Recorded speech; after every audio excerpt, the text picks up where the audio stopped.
Hey guys, Eric here, Florida High Performance. Behind me is Bad Pumpkin, our 2019 ZL1 1LE. In orange crush, of course, my favorite color. We're gonna baseline the car as it is, stock LT4 with a rotofab on it, and then we're gonna take it off the dyno, go ahead and get it on the lift, and put some American Racing 2-inch primary headers on it. So, very excited about that. We're gonna pick up some power and some sound. We're also gonna provide real-time data, and we're gonna compare before and after. Of course, we'll be tuning it with Matt and MS Tuning in Houston, and we'll be able to provide you guys some real-world data. No BS, we're gonna cut through the fluff.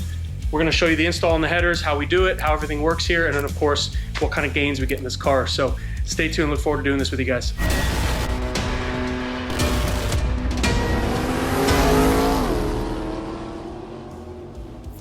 So as I mentioned before, this ZL1 1LE is completely stock with the exception of this rotofab intake.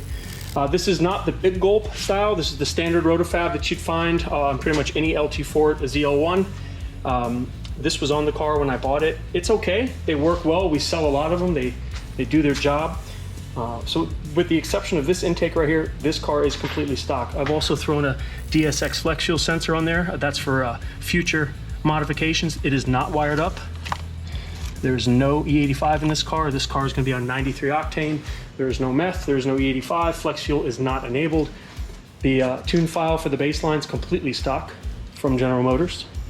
And that's it. So go ahead and strap her down and make some numbers here.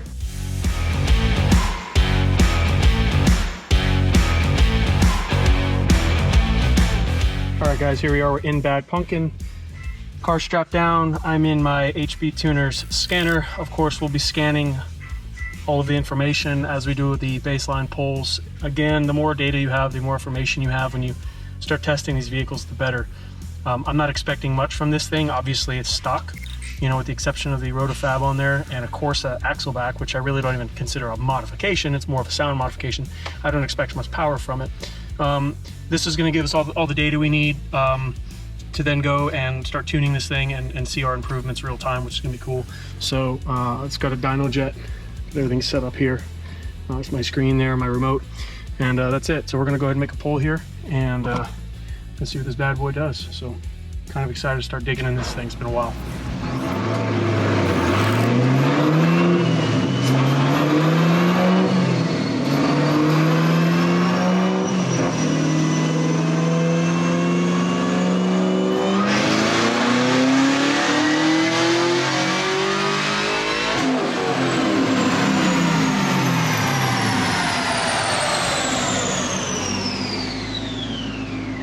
All right guys, so we got the first baseline poll on Bad Pumpkin. Let me go ahead and pull up that graph. Solid numbers to begin with. Super happy with it. 577 real world horsepower, 560 foot-pounds of torque. Nice flat torque curve across the board. Started the run right around 2,800 RPM, and look at that. Look at that torque. You gotta love these cars. So we're only gonna make that better. We're gonna improve that across the board, but very, very good start. Very happy with the car. Boost obviously is stock at this point, and you know, might have a few horses there from the rotofab, but definitely a lot of room to improve in the tuning as well. So it's a very good start. Do a couple more of those and we'll start digging into this car. So a lot of people ask me, Eric, should I go with a 2-inch primary, an 1 7/8? So what kind of decides and what factors do I need to consider when selecting the primary size? To be honest with you, 99.9% of the stuff that most of you guys are doing out there, 1 7/8 primaries are plenty. I've built cars that make over 1,000 wheel on an 1 7/8 primary.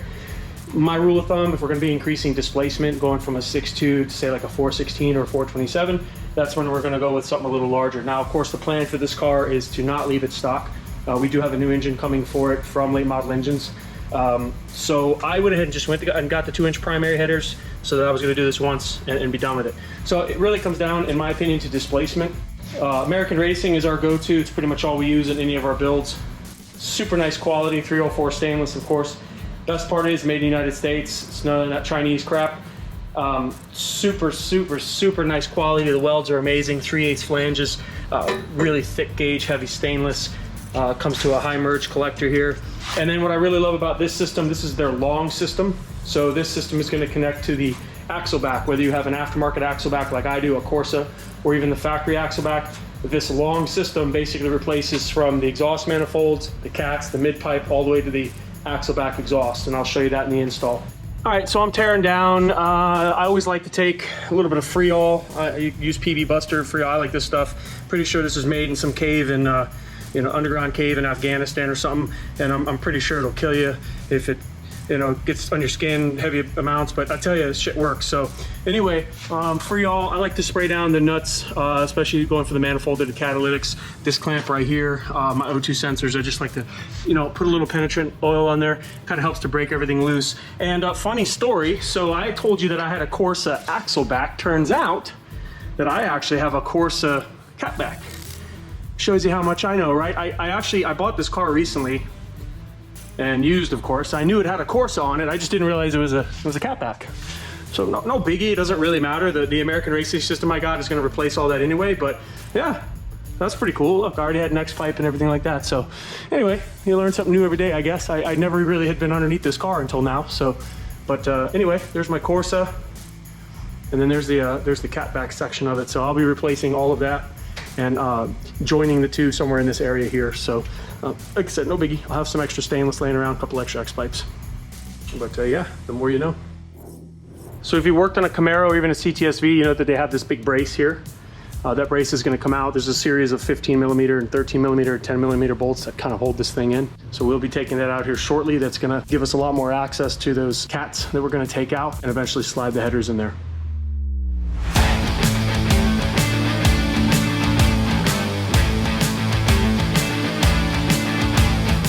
All right, so I've got that brace down. It gives me a lot more access now to the bolts and nuts that hold on the catted pipes to the manifold. So I'm gonna go ahead and take those out next, drop those out, and we'll keep moving.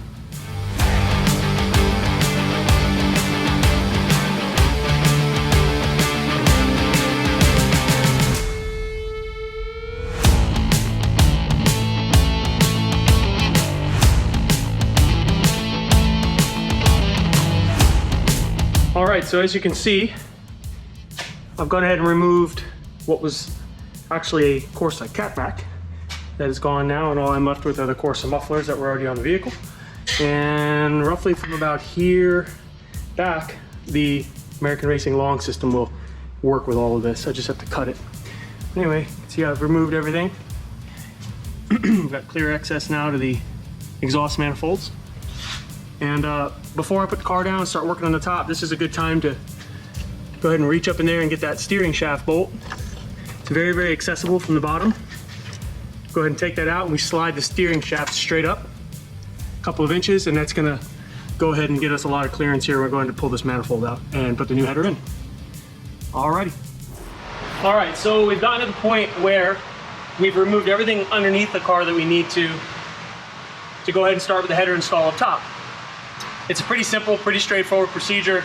There really are no surprises. I'm gonna remove the valve cover plastic trim, get that out of the way, take the plugs out, take the spark plug wires off.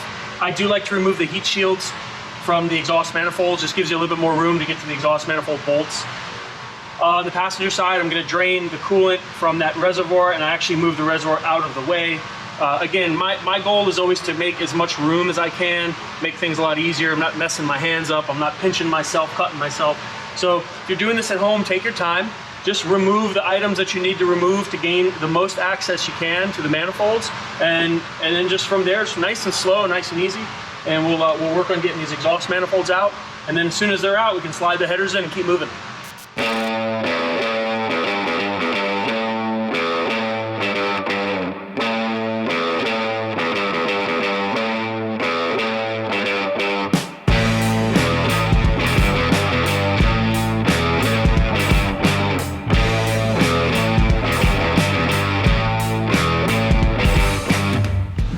Hey guys, real quick, you notice I took the coolant reservoir out. It just gives me a ton of room in here, that's all. You don't have to do that. I mean, you could work your way down through here, but there's also a bracket here that holds on these coolant lines.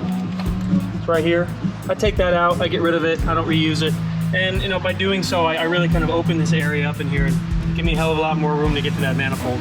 So just a little something, and I drain this first. As you saw in the video, I actually I have a vacuum pump. I just suck the coolant out of it. That way nothing's flying all over the place. All right, tuck that out of the way and keep moving.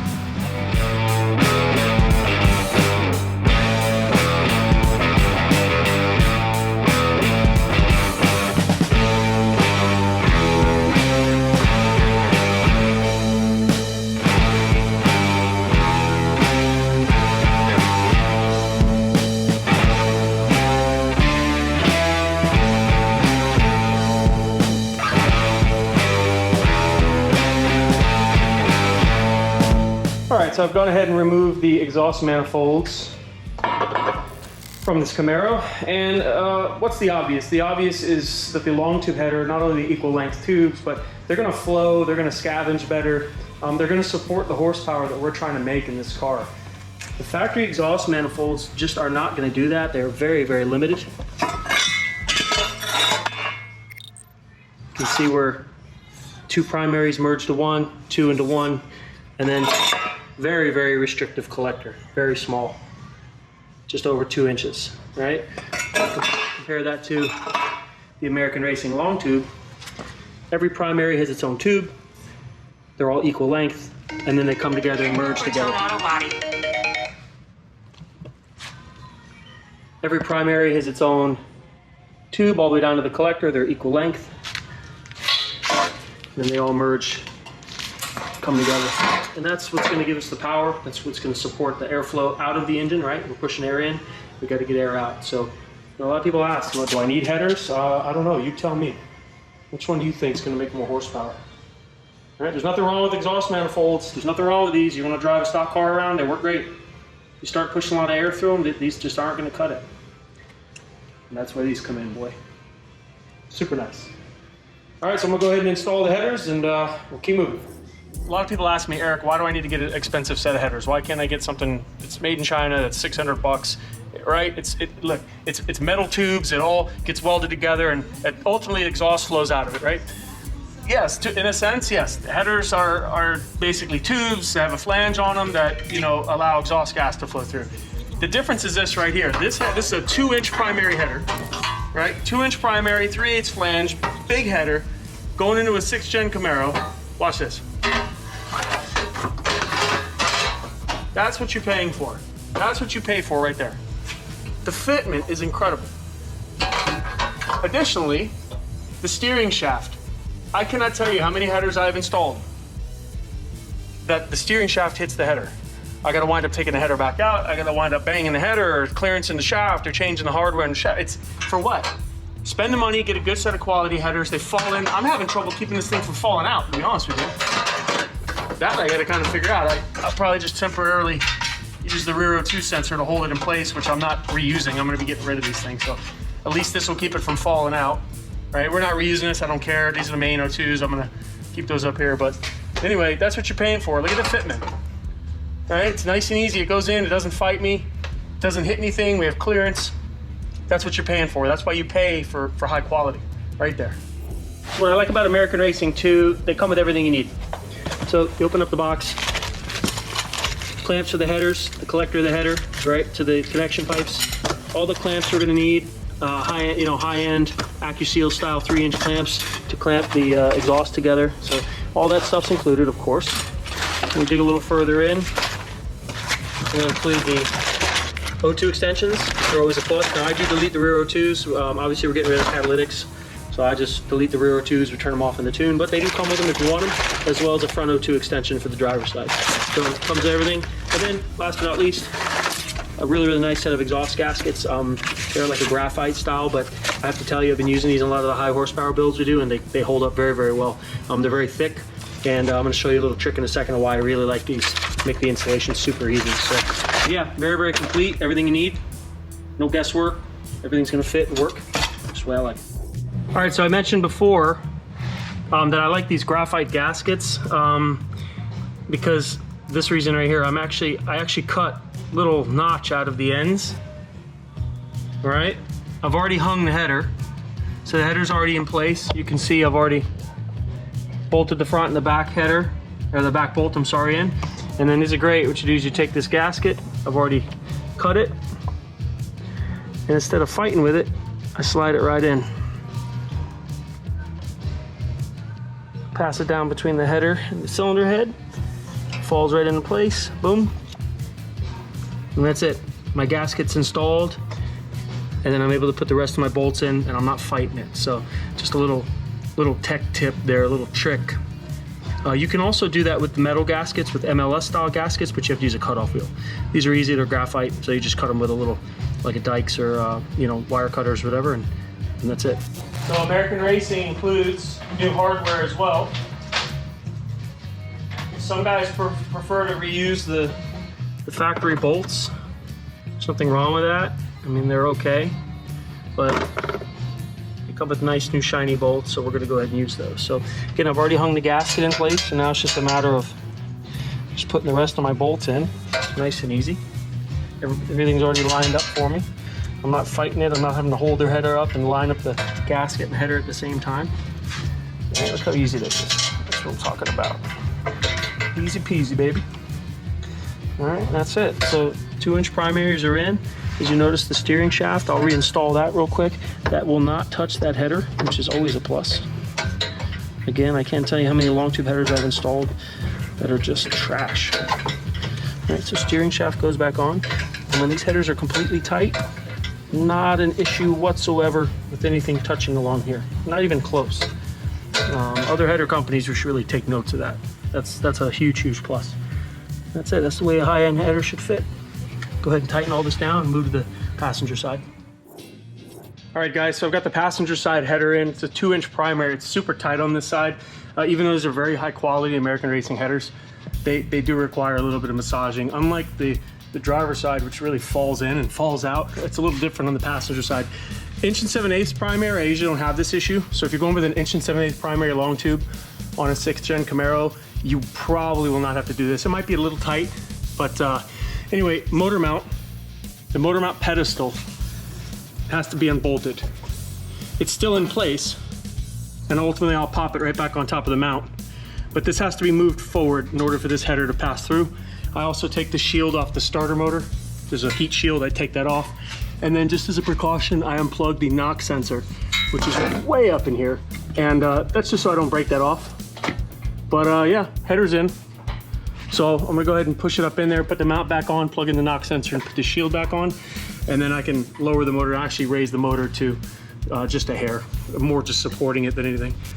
Okay, I've got both headers installed, driver's side, passenger side. I've got the O2 sensors back in.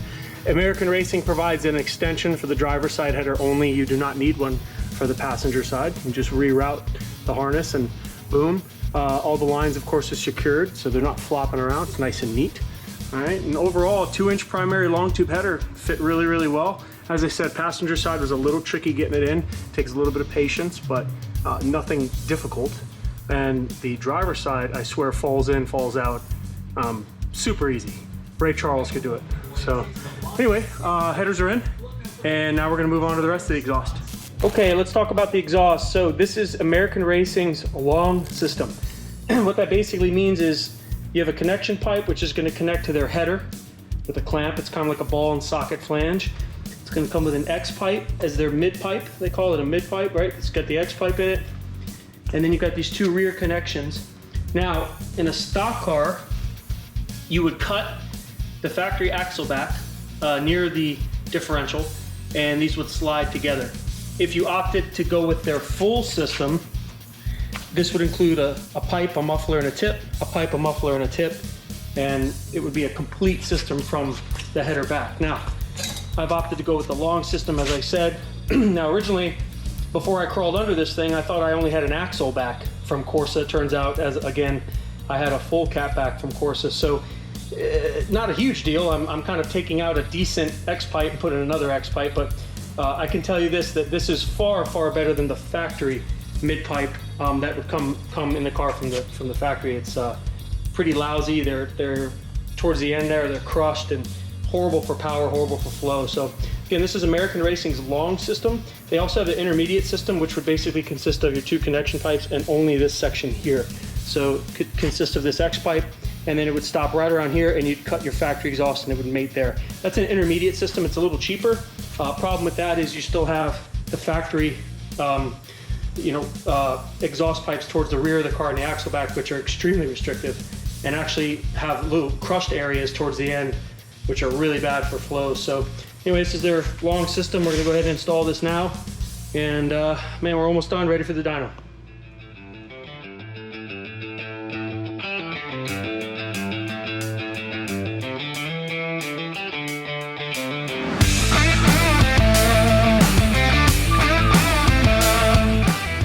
All right, guys, so here's where we stand. I've got the headers in, got the X pipe in. It fits beautifully I mean, it really does. It's excellent fitment right up under the floor. Nice and tight to the cross member. No ground clearance issues. So I'm very happy thus far. Now I was anticipating this to happen, which is my Corsa mufflers don't quite work with the American Racing pipe. So I have a couple of choices. I can cut and modify this. I could always weld these together. Or what I was thinking about doing was taking the Corsa sections from the catback that I had and adapting those. I know that those fit the mufflers. I might be able to take these and cut this American Racing section somewhere in here and adapt the pipe together to connect these with this. So I'm gonna do a little paper here, a little drawing, a little figuring out, and we'll see what I come up with.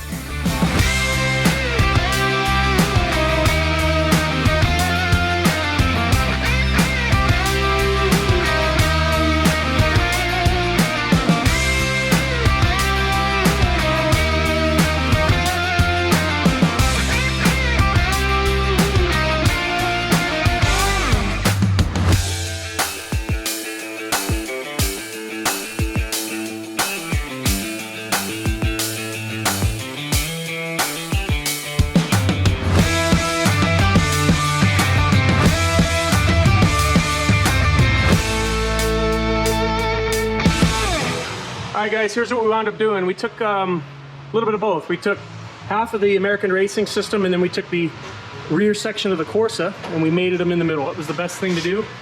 Basically, just cut it, put the two pieces of pipe together and welded it up, and it looks good. Everything came out nice and square. Mufflers, tips, everything's nice and square. All right, it's just welded up here at the joint. I can still remove it from here or here, so it's completely serviceable. And of course, my ground clearance is perfect, just like it was before. So happy with how that came out. I'm glad we were able to figure that out. Took a little bit of thinking, but we got it done. And now we're gonna do this side. We'll do the same thing. We'll put this pipe on, cut it, connect the two, and we'll be done, and off to the dyno. All right, guys, I've wrapped it up. I got the ARH long system installed with the Corsa mufflers. I'm happy with how everything came out. It was a little bit of a pain in the ass, but we made it happen. So we adapted the Corsa mufflers and tips to the American Racing long system. Basically had to cut right here, create two joints. Not a big deal. Everything's very symmetrical. I have excellent ground clearance. Everything came out as well as it could have, so I'm happy with that. So let's talk about spark plugs for a second. I took the stock spark plugs out. They were okay. It's had some miles on them. They're Iridium from the factory on these engines. I'm gonna go ahead and replace those with some NGK 6510s. This is pretty much the standard plug we use on any of our builds that are sub 1,000 horsepower. Once we start getting over 1,000 horsepower, we do have a little bit of a colder plug that we'll run, but 6510s are an excellent replacement for stock, and then we'll gap them maybe 25 thousandths or so. Remember, I'm not changing the boost on this car. We have a stock upper and stock lower, so but while I'm in there doing the headers, I might as well put a little bit fresher, better plug in there. And then as the series goes on, we start changing boost levels, then I'll start to talk more about spark plug selection, gap selection, and why we do what we do there. So headers are in. I'm gonna go ahead and throw these 6510s in and fire her up. Put it through a couple of heat cycles, make sure everything's good to go, and we'll go to the dyno.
Behind me is Bad Pumpkin. We just installed the 2-inch primary American Racing headers and their long system, which we mated to the existing Corsa exhaust that this car already had.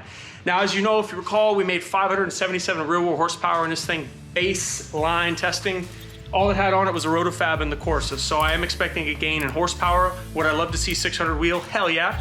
I'm waiting on the base file right now from Matt at MS Tuning. He is our tuner. We remote in with him. He's in Houston, Texas.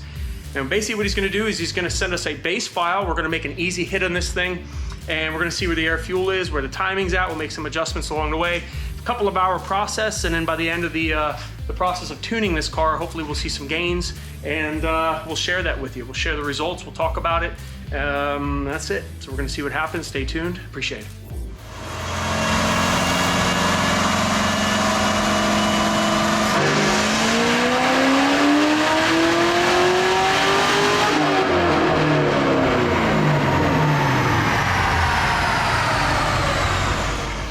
All right, guys, welcome back. Eric here, Florida High Performance. Got Bad Punkin behind me. We've wrapped up tuning, we've wrapped up the install. Now let's get to the results. It's what you've all been waiting for. We appreciate you watching this video and seeing what the process takes to modify a car like this. Now this is simple. This is bolt-on stuff, right? Bolt-ons. We call bolt-ons things that don't touch motor oil. So intake and headers, things like that, exhaust. You know, they're simple modifications. They make a lot of power, as you're about to see, but there's always a process in installing them, and sometimes it doesn't go perfectly smooth, and we adapt and overcome, and we get it done. So first I wanted to talk about the parts. Why a rotofab intake? Why American Racing 2-inch primary headers? Why Corsa exhaust? A lot of people ask me, do I need headers?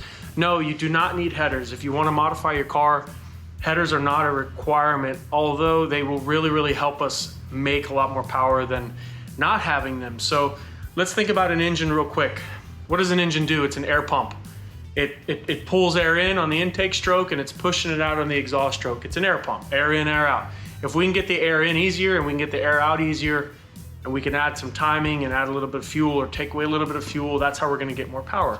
And that's exactly what this setup is. We've got an intake that's gonna allow a little bit more fresh air into the blower. The supercharger is going to compress the air. It's going to push it into the cylinder. The long tube headers and a 2-inch primary in this particular case are going to really allow that gas and that air to get out of the cylinder and move on down the line through the exhaust, through the X pipe, and out the tailpipe ultimately. And that's how we're able to get so much horsepower. So why headers? That's exactly why. This is going to be a much more efficient setup, and it's going to help us make a lot more power, which is obviously what we're always after with these cars. So let's talk about the power.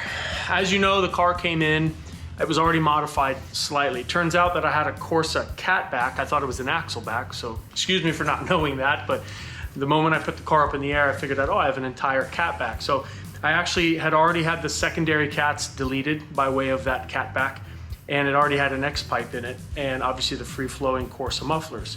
The car also had this rotofab intake. This is the standard rotofab. This is not the big gulp. We do have a big gulp on deck. We will be installing that in a future build episode on this car. But for now, it's just the standard rotofab intake dry filter that'll work with your stock throttle body on an LT4 ZL1. So baseline was 577, 552, 577 rear wheel horsepower, 552 foot-pounds of torque. Peak timing on that pole was about 23 degrees, which was pretty much set from the factory. That's the ignition advance. My manifold air temps were right around 120, 130. Ambient air temperature in the shop at the time was about 89, 90 degrees, humidity about 70%. So a pretty standard day here in South Florida. This shop is air conditioned, but you know, we still have to take those things into account.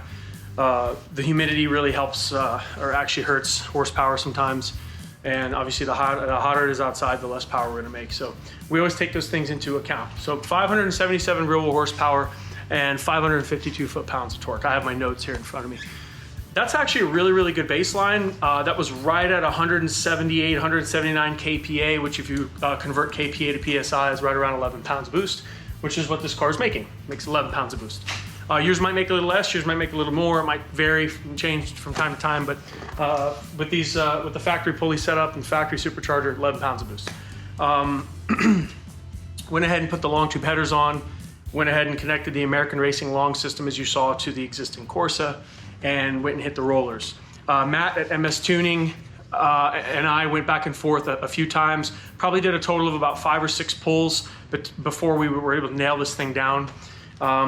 He actually took a little timing out. The air fuel ratio in this car when we baselined, it was super fat, a lot of fuel. It was low 0.8, I think 0.80 or 0.79 lambda, which is high 11s, low 12s AFR for you AFR guys. Too much fuel, way too much fuel. That's common on these factory cars. They'll usually be very heavy with fueling. We actually leaned it out a little bit. So when I talk about the results here in a minute, we'll talk about leaning the car out, actually taking some fuel out of it up top. We actually pulled some timing out of it, and just to keep things safe, because remember we are a 93, and the gains were extremely impressive. So let's talk about the gains. Let's talk about the gains, right? We all want to know what horsepower it made. Let's get to the point. Earlier in the video, I had said, man, I'd love to see 600 wheel. Well, we hit 600 wheel. 599.98 horsepower is exactly what we were able to end up with after tuning and installing the headers. Let's call it 600 for the sake of this video. Let's call it 600 wheel. We were spot on with what I wanted. That was my goal. 577 baseline to 600 with a set of headers is very impressive in my opinion. Now you got to remember, this car was already modified when we baselined it. The actual baseline of this car probably been closer to 550, 560. So let's take that into account as well, that this car probably actually made a lot more horsepower than what we're seeing here, because it was already modified when we baselined it. But nevertheless, 577 real horsepower to 600. That's a 22 real horsepower gain, or I'm sorry, 23 real horsepower gain. That's pretty much spot on with headers. You put headers on, you tune it, you're gonna pick up 20 to 30 wheel. That's what I tell everybody. It looks like we probably picked up more than that, but again, very happy with that. Now, the torque is insane. I had no idea. I did not see this coming. I was not expecting it. I knew we were gonna get an increase in torque with just tuning in general and kind of cleaning up the air, fuel, and things like that. You're gonna not believe this when I tell you, 90 foot-pounds of torque we picked up. So final numbers on this, on Bad Pumpkin after the header install and the tuning, was 600 rear-wheel horsepower, 642 rear-wheel torque. 642 foot-pounds of torque at 3,000 RPM. That's a 90 foot-pound torque increase over stock or over the baseline. Man, horsepower is great. Horsepower sounds good when you're sitting around a car show bragging to your buddies. Horsepower is fun to talk about, but really torque is what's going to move this heavy car behind me. So 90 foot-pounds of torque. How do we do that? Well, we did it with tuning. We did it with a well thought out combination, still in 11 pounds of boost. We actually leaned the air fuel ratio out a little bit. We went from, like I said, high 0.79.0 lambda, 11.9, 12.0 air fuel to right around 12.5 to 1, about 0.85 lambda. So we actually leaned it out a little bit, pulled 2 degrees of timing, actually 1.5 degrees or 21.5 degrees max timing at 6,000 RPM. That's when the spark is occurring in the overall cycle of the engine. And man, whoa, a lot of power. We're gonna put a dyno graph up here. You see what's really impressive about this car is where the torque actually occurs. The peak torque is right around 3,000 RPM, like I said. I start these runs right around 2,500 RPM typically. You'll notice the torque curve starts basically almost peak torque at 2,500, 3,000, and it is pretty flat across the entire power band. Very, very impressive. This car, without a doubt, is going to feel insanely fast down low. I have to tell you, this just the way this is right now, I think 99.9% of people who own this car would be extremely happy with this package. This is a bolt-on package, pump gas, 93 octane, almost 650 foot-pounds of torque right off the hit. Very, very impressive. Overall, I'm very happy with what this car did. I'm very happy with the tuning. We're gonna take it off the dyno now. We're actually gonna take it out in the street. Every car that gets tuned here on our dyno actually goes out into the road. We do make a couple of hits safely, of course, on private roads, do a couple of wide open throttle pulls just to make sure that everything's happy on the road. There's nothing as accurate as pulling one of these cars down the road, with wind resistance and taking into consideration the weight of the car and stuff. For you dyno guys out there, if you're wondering, yes, the dyno was loaded. This is a load cell dyno. I was loading it during the run, so I was putting a little bit more of a load on the engine itself. That's always gonna give us a little bit more accurate tune, especially with the fueling. The numbers will be a little lower. Could have gotten a few more horsepower if I had unloaded it, but I don't believe in unloading dynos for horsepower. I believe in being accurate when it comes to tuning, so I load the vehicles, especially ones with superchargers and turbochargers. And so these were loaded pulls. The conditions on the final pull were about the same as they were. My ambient air and my humidity was about the same. Manifold air temps, 120, 125 degrees. And that's it. Straightforward, bolt-on build. This is what I would consider a stage 1. Rotofab, 2-inch American Racing. We deleted the cats. We've got a Corsa axle back on there. The thing sounds amazing. You're gonna see that in the video. I absolutely love the way this car sounds. And very, very much looking forward to the next stage. Now, where do we go from here? Well, again, air in, air out. The formula never changes. So how do we get more air in? Well, we can add some pulleys, right? We can spin the supercharger a little faster. We can add some boost. So we could be changing the pulleys. I do have a ported supercharger coming from Joker's Performance. Brett's hooked me up out there. He's got one of these stock LT4 ZL1 superchargers coming that's been ported, one of his race ports. I'm super excited about that. So we'll do some back-to-back testing between a stock blower and a ported blower. So we've got that coming. We have a bigger motor coming. So we have a lot of stuff going on. We're gonna do several episodes on this vehicle. We're gonna shine a lot of light and answer a lot of questions on exactly how we do what we do, what it takes, the parts that we use, and the results that we get. This is real world. There's no BS here. I'm not here to sell anything. I'm just here to tell you what products we use. We are supported by these vendors and we want to support them back. So I hope you enjoyed this video. I hope you learned something. The entire purpose of me doing this is to show the world what we can do here at Florida High Performance, the parts that are available to you, and the type of results, the type of gains that you can expect. Real world gains. Not some bogus, inflated dyno BS. I'm not, I don't believe in that, right? What you get here is gonna be straight up. So thanks for tuning in. Remember to subscribe to our channel if you enjoyed this video. We'd appreciate a subscription to our channel. That way you can see the new episodes as they come out and be alerted when they come out.